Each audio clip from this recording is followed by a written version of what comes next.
All right, family, what's going on? Makaiza Kisi back at you with another fantastic video. Let's get this thing popping. Today, we're going to find out, should you be giving advice? And this will be why Onyx won't be starring in our video today because she's with her sister Bandit. Say hi, baby. Say hi, sweetie girl. And you too, girl. All right, let's get this party started. All right, thank you so much for staying tuned. I threw in that little clip there of you seeing Onyx with Bandit, her sister, so that you know that, hey, she's in the building, she's alive, she's cool, but she's just enjoying some time with her sister, bonding and having that sisterly love. So let's move this thing on forward. Look, there's 3 questions that we each have to ask ourselves when we are approached by someone who's asking for advice. So what do we do in this instance? If you're like most people, which I have been in that same exact place before, and I'm learning now through experience as well as through mentorship, how to figure out which way is the best way to give advice if you are even a valid source for that. So what are 3 questions that we should all ask ourselves if someone comes to us and asks us for advice?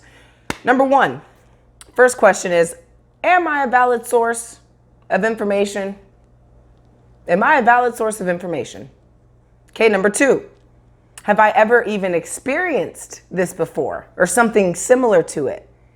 Have I experienced something like this before that this person's asking me about? And number 3, and this question legitimately is the most important out of all 3 questions. Am I giving advice to genuinely help this person, or am I doing it to sound smart? I'll repeat that. Am I doing this to help this person? Am I actually giving advice to help them? Or am I just doing it to sound smart or to seem like I know what I'm talking about? It's interesting, right? So let's dive in. Valid source of information. Well, very simply put, let's say we have, let's use a dog for an example. You have a friend, she got a new puppy, a little stressed out about it, doesn't know where to take them to the bathroom, doesn't know how to train them to sit, stay, regular dog stuff, right? You're not training them to try to be some crazy acrobatic dog that can jump through hoops and things like that. I just want my dog to act right. That's it. First question you have to ask yourself, have you ever raised a dog? If the answer is no, the easiest and the best advice that you can give to this person is a referral at that point. You can refer them to a family member or a friend that you know that has already been in that position and has made it out the other side with good results. Good results is what we want, okay? We don't want the person who had a puppy, couldn't deal with it after 6 months, they took it back to the shelter or gave it to a friend. We don't want that person's advice. We want the person who raised the dog from beginning to end. The puppy's known to be a very good dog, very, very attentive, responds to its owner. I don't like saying owner, but in this instance, I'll use it. Responds to its caretaker, let's say that, in a respectful manner and listens to them. That's the person's advice that you want. Just for an example, that's a valid source of information. I see so many people out here, and I was in this position for a very short time until I said, oh shit, I'm going down the wrong path. In real estate, in business, in communication, in NLP, in speaking with people, in learning how to be better as a person, in meditation and yoga, all this stuff, you have to go to the valid sources. How do you find out though? Who is a valid source? Look at the results, okay? Look at the results. The results more than likely will tell you the truth about a person. This takes research and this takes time. Yes, it does. And that's a good thing though, because in this research and this time that you're going to take to learn, hey, is this a validated source? You actually may come across the validated source that you've been looking for. How do I know that? It's happened to me before.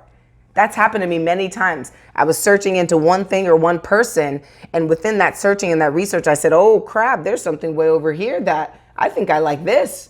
Let me dive into this. And that's where I found out where my gold nuggets were. That's where I found my golden nuggets. So if you get taken off track, this is something that I've been playing with a lot in life right now, is that when I get taken off track, I asked myself, is this me being taken off my path, or is this something just on my path that I just wasn't expecting? That's a big deal.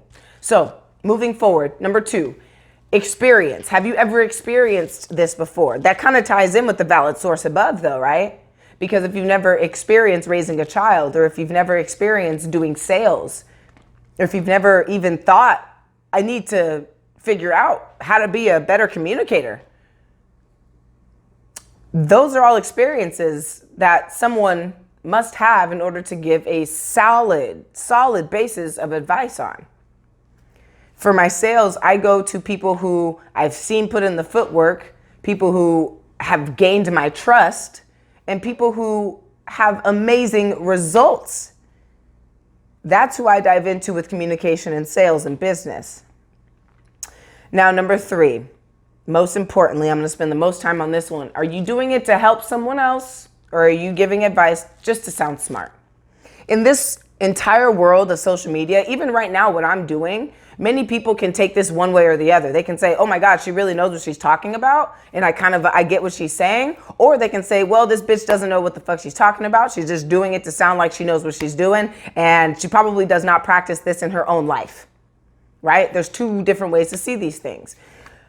What's funny about it is I personally don't care whichever way you see it, because I know the experiences that I'm having are from what I'm teaching, right? Now, what I'm teaching is mostly entertainment. I'm not doing this to help you, really. I'm doing this as a form of entertainment. People get bored, and sometimes people want to hear some decent information, something that's kind of, taps your brain a little bit while you're being entertained. You see Loki's tail back here? He's playing with hair ties. He loves hair ties, little weirdo. So people can think that about me, and I don't care. But why do I still do this? Because I've gone through experiences. I am a valid source of information for a lot of the things that I'm talking to you about, 99% of it. The other 1% is for fun.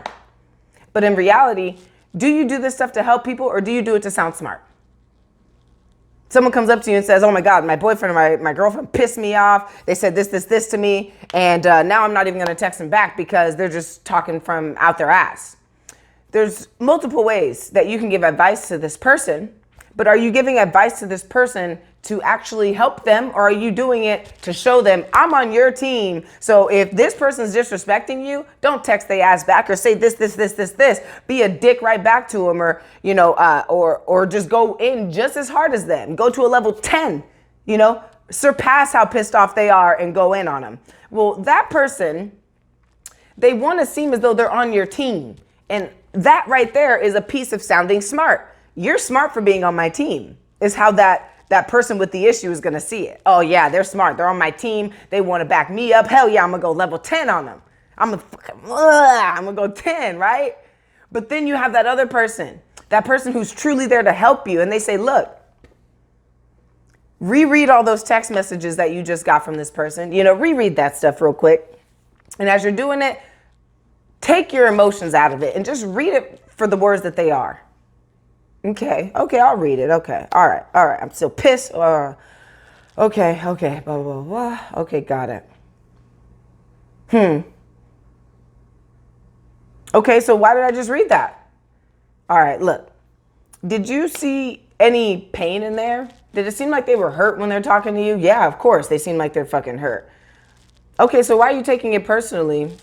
Why not address the pain in there instead of the words that are representing the pain? And the person goes, well, shit, I never thought about that. And the person giving the advice goes, well, yeah, I've done that 100 times and it works every single time. Valid source, gone through the experience, doing it to help. Checked all 3 boxes. You see how that just worked?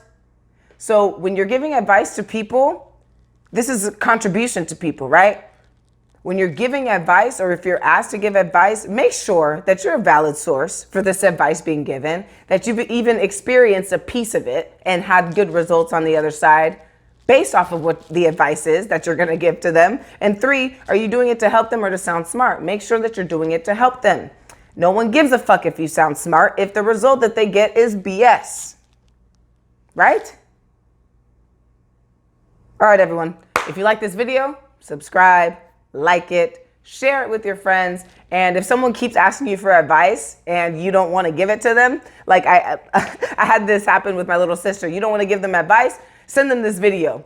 Send them this video right here and say, look, this is one reason why I don't want to give you advice. And if there's anything that you would like to add to the video, please comment below.